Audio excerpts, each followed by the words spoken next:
देखिए, सफलता के लिए सबसे ज्यादा जरूरी पता है क्या चीज होती है? वजह।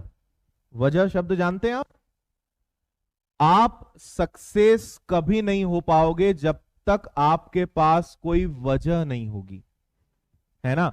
आप, ये जो वजह है ये आपको बार बार याद दिलाएगी कि तुम्हें मेहनत क्यों करनी है। देखो, अभी नए नए हैं, अभी मजा आएगा आपको कुछ दिन, तो है ना। रोज आप बढ़िया 6 घंटे क्लास अटेंड करोगे, मजा आएगा कुछ दिन। लेकिन ये बहुत पेनफुल प्रोसेस है, पता है आपको। वैसे तो हर चीज बहुत पेनफुल है, हर चीज दर्दनाक है, लेकिन शुरू में मजा हर चीज में आता है। लेकिन धीरे धीरे जो है उसकी तरफ इंटरेस्ट, हमारा जो नेचर है ना इंसान का, ये बदलाव पसंद करता है। क्या पसंद करता है? बदलाव। आप कोई नई जगह जाओगे, थोड़े दिन बहुत अच्छा लगेगा, है ना। जैसे कोई गांव से उठ के आया तो उसको इंदौर बहुत अच्छा लगेगा, लेकिन जो इंदौर में रह रहा है वो इंदौर को गांव बोलता है कि इंदौर में क्या रखा है गांव, देखना है तो दिल्ली मुंबई देखो। दिल्ली मुंबई में जो रहते हैं वो बोलते हैं दिल्ली मुंबई तो गांव है, देखना हो तो अमेरिका देखो। समझ में आ रही है बात? तो बदलाव या जो आगे बढ़ने की चाह है वो कभी खत्म नहीं होती, है ना।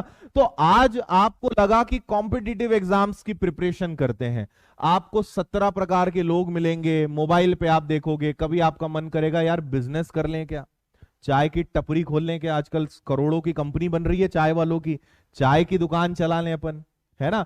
बिजनेस कर लें, स्टार्टअप कर लें, एंटरप्रेन्योरशिप कर लें, कुछ कर लें। आप जब भी कुछ करोगे थोड़े दिन मन लगेगा, फिर आपका मन वापस से भटकना चालू हो जाएगा।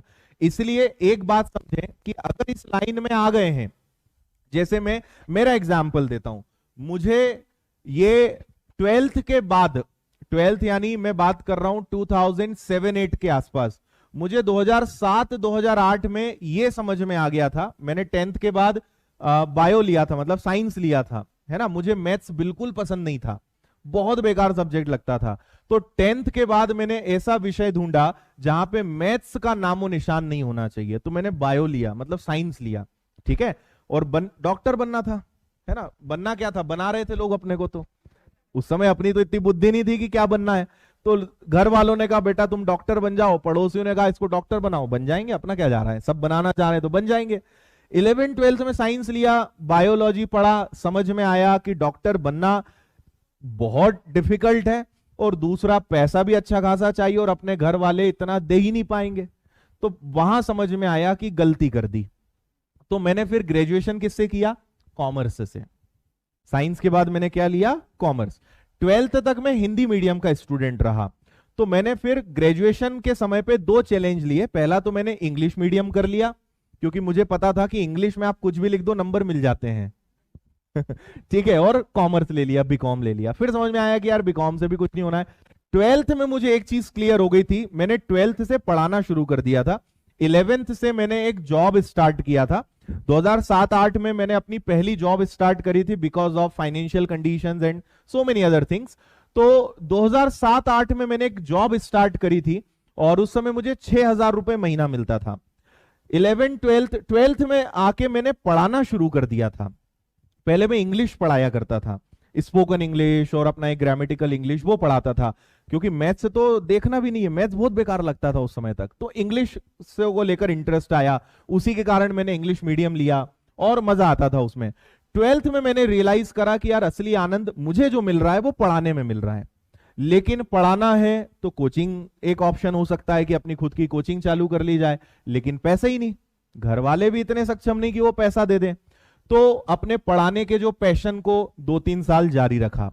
ग्रेजुएशन कंप्लीट होने तक फिर घर वालों का भी प्रेशर आ गया, थोड़ा बहुत पैसा इकट्ठा हो पाया, है ना। इंदौर जैसे शहर में अगर कोचिंग चालू करनी है तो कोई मामूली बात नहीं है, किराए ही यहाँ के लाखों में होते हैं, है ना। मतलब यहाँ पे 5 लाख 10 लाख तो मामूली बात है किराया, उसके बाद बाकी खर्चे और जो चीजें वो सब अलग होती हैं। तो फाइनेंशियल कैपेबल नहीं थे। ग्रेजुएशन कर लिया, फिर एक चीज समझ में आई कि एक काम करते हैं, अपने को जो करना है वो तो करेंगे, लेकिन पैसा है ही नहीं, घर वाले मदद कर नहीं सकते। तो फिर गवर्नमेंट जॉब को टारगेट बनाया कि एक काम करते हैं, एग्जाम्स देना शुरू करते हैं। मैंने 12th के बाद, उस समय बैंक की एग्जाम्स आफ्टर 12th होती थी, तो मैंने अपना पहला सिलेक्शन 12th में ले लिया था, bank, state bank of India में एज ए क्लर्क, लेकिन उसको ज्वाइन नहीं किया था मैंने। फिर ग्रेजुएशन कंप्लीट होने के बाद 2013 के आसपास, ग्रेजुएशन के भी 1-2 साल बाद ही बल्कि 2013 के आसपास मैंने टारगेट बनाया कि अब लगते हैं और एग्जाम्स निकालते हैं। तो 2013 में ही अकेले मैंने करीबन 11-12 एग्जाम्स निकाले, गवर्नमेंट जॉब करी। टारगेट क्लियर था कि पढ़ाना है, लेकिन मजबूरी है। तो 2013 में एग्जाम्स क्लियर किया, जनवरी में एग्जाम देना शुरू करा, नवंबर तक ज्वाइनिंग ले ली एज ए LIC में। उस समय SBI PO बहुत सारे एग्जाम्स निकले थे, SSC CGL, SBI PO, LIC, RBI assistant, SEBI का grade A officer, Reserve Bank of India का असिस्टेंट। उस साल किस्मत इतनी अच्छी थी कि एक के बाद एक परीक्षाएं भी हुई, तो सब निकालते गए। 2013, 2014, 2015 3 साल मैंने जॉब करी, उससे पैसा बचाया। 2017 के अंत तक जो है, दिसंबर के आसपास, फिर यहां पे इंदौर मैंने रिजाइन करके इंदौर आया और वापस से जो है अपना इंस्टीट्यूट का या जो अपना कोचिंग का या अपना पढ़ाने का जो सपना था, फिर उसकी नींव मैंने रखी। तो अब सपना कब देखा था? 2007-8 में कि ये करना है, लेकिन परिस्थितियां ऐसी थी कि नहीं कर पाए। लेकिन जब आप किसी एक चीज को देखते रहोगे तो रास्ता ऊपर वाला ना बना देता है, आपकी मदद वो कर देता है। तो 2017-18 के आसपास जो है फिर विनर्स इंस्टीट्यूट स्टार्ट हो गया। समझ में आ रही है बात? तो आप आज की कंडीशंस के हिसाब से आप डिसीजन लीजिए कि आपको आज क्या करना है। भाई आपको लग रहा है कि आज हम अभी सर रिस्क लेने का जोन नहीं है, अभी हमारी लाइफ में कंफर्ट नहीं है, घर वाले सपोर्ट नहीं करेंगे, get a good government job, एक अच्छा सिलेक्शन ले लो, है ना, अच्छी मेहनत कर लो। मैंने इतने सारे सिलेक्शंस लिए ना, आप विश्वास नहीं करेंगे। मैंने इंस्टीट्यूट जब खुद का स्टार्ट किया, उसके बाद मैंने पहली बार कट ऑफ शब्द को सुना, पहली बार। और वो भी किन से सुना? जिनको मैं पढ़ाता था। वो मुझसे आगे पूछते थे, लिटरली बता रहा हूं, वो मुझसे आगे पूछते थे, सर इस परीक्षा का कट ऑफ क्या जाएगा? मैंने वास्तव में उसको कहा कि मैं कल बताऊंगा। मैंने पहले देखा कि ये कट ऑफ शब्द क्या होता है। सही बता रहा हूं, आपको आश्चर्य होगा। 13 एग्जाम्स मैंने निकाले हैं, 12-13, लेकिन कभी कट ऑफ शब्द नहीं सुना था। जब पढ़ाना शुरू करा, वापस से खुद का इंस्टीट्यूट स्टार्ट किया, उस समय मैंने पहली बार कट ऑफ शब्द की रिसर्च करी कि अच्छा कट ऑफ भी कुछ होता है। फिर मैंने अगले दिन उसको बताया कि भाई कट ऑफ ये होता है, इस परीक्षा का कट ऑफ गया। मैं आपको ये क्यों बताना चाह रहा हूं, अगर कट ऑफ को देखकर मैं पढ़ाई करता तो शायद मैं कभी सिलेक्शन नहीं ले पाता। मैंने कभी जिंदगी में सिलेक्शन लेते समय कट ऑफ को सुना ही नहीं था। मेरा खुद का एक फिक्स टारगेट हुआ करता था। मैं अब आपको बता रहा हूं कि मैंने एग्जाम्स कैसे निकाले। मेरा एकमात्र टारगेट होता था कि कोई भी परीक्षा हो उसको निकालना है। ज्वाइन करना नहीं करना अलग बात है, भाई इंसान एक ही नौकरी कर पाएगा। 12-13 जॉब ले लोगे, 12-13 नौकरियां तो कर नहीं पाओगे। 12 अलग अलग सैलरी तो अकाउंट में आएगी नहीं, आएगी तो एक। लेकिन टारगेट था कि जो एग्जाम सामने आएगा ना, निकालना है। चाहे बैंकिंग का हो, चाहे SSC का हो, चाहे मध्य प्रदेश का हो, निकालना है। लेकिन अपने आप को इतना मजबूत बना लेना है कि जिस एग्जाम में बैठे वो निकले। तो मेरा उस समय टारगेट ये हुआ करता था कि कोई भी एग्जाम हो, बहुत ज्यादा नहीं करके आना है, सिर्फ 90% मार्क्स लाने हैं। कितने? 90% मार्क्स लाना है, बस, इससे ज्यादा कुछ नहीं चाहिए। और ये एकमात्र सिंगल, मतलब आप कह सकते हो तरीका था या रीजन था या सीक्रेट था जिससे मैंने हर एग्जाम निकाला। समझ में आ रही है बात? अब इसके पहले की जो प्रोसेस होगी, सोचिए वो कितनी पेनफुल और कितनी कठिन रही होगी कि ओवरऑल 200 नंबर का अगर पेपर है तो 180 से कम लाना ही नहीं है, बल्कि मैं 185, 190 तक टच कर देता था। तो अपने आप को इतना मजबूत बना लिया कि फिर जिस पेपर में बैठे वो निकल गया, है ना। तो मेरे हिसाब से जो आपको मैं सजेस्ट करूंगा, मैं ये चाहूंगा कि आपके जीवन में भी काफी समस्याएं आनी चाहिए, है ना।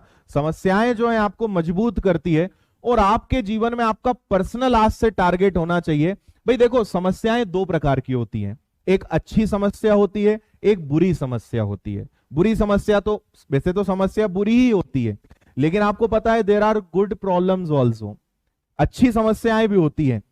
मैं चाहता हूं कि आपके जीवन में अच्छी समस्या आए, और अच्छी समस्या कैसी आए कि आप इतनी मेहनत करें, अपने आप को इतना मजबूत बना लें कि आपके जीवन में ऐसी समस्या का क्षण आना चाहिए कि 10 अपॉइंटमेंट लेटर आपके सामने रखे हों और आप कंफ्यूज हो कि कौन सी ज्वाइन करें।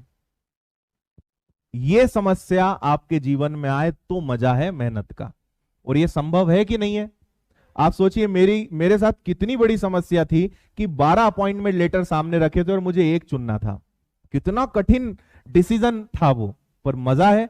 जो आपने मेहनत करी उसका रिजल्ट ये रहा कि आज समस्या ये है कि कहां जाएं, क्या चुने। ये भी एक जीवन में समस्या होती है, बट इसको हम क्या कहते हैं? Good problems. ये अच्छी समस्या है कि ये बुरी समस्या है? अच्छी समस्या है ना। तो ऐसी समस्याएं भी हम अपने जीवन में ला सकते हैं, उसके लिए मेहनत करना पड़ेगा।